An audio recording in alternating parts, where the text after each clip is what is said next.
And nakikita nyo naman, ayun, mamimitas tayo ng sitaw. At nung isang araw pa kasi ito gusto kong pitasin kasi marami na siyang magugulang na. Pero okay lang din naman, at least may pangbinhi tayo na sitaw. So ayan, di ba, grabe talaga. Siguro ang pitas nito ay every other day, every 2 days.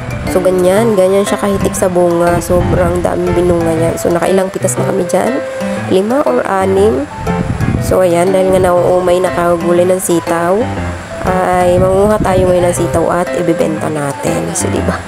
Pag ilang pitas na natin to? Pang-anim na? Ang dami, araw-araw. Every other day of pitas. Dami ng magulang. Dami na yung pang-anim natin.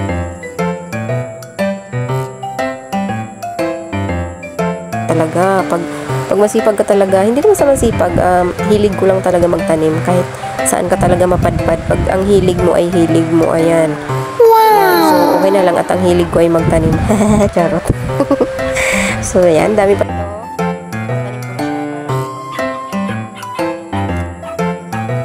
Walang mangga namin dito sa paligid, ayan. Hindi pala sa amin yan, ha.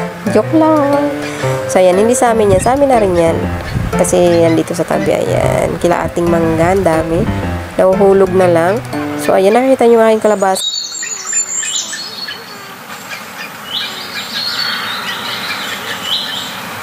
Ang taba-taba, may kamote din akong tanim. So, ayan ang aking talbos ng kamote. Wow! 3 months lang yan, marami na yung laman. So, ayan. So, meron pa sa mga naiwan. Ayan, yung mga liliit. Ayan, naiwan. So, 2 days naman, pwede na yan ulit mag-harvest. So, Tuesday ngayon, mga Thursday or Friday, pwede na ulit tayo magpitas. So, ayan, diba? Pag may tiyaga ka talaga, may nilaga ka. Diba? Magtanim at magtanim hanggat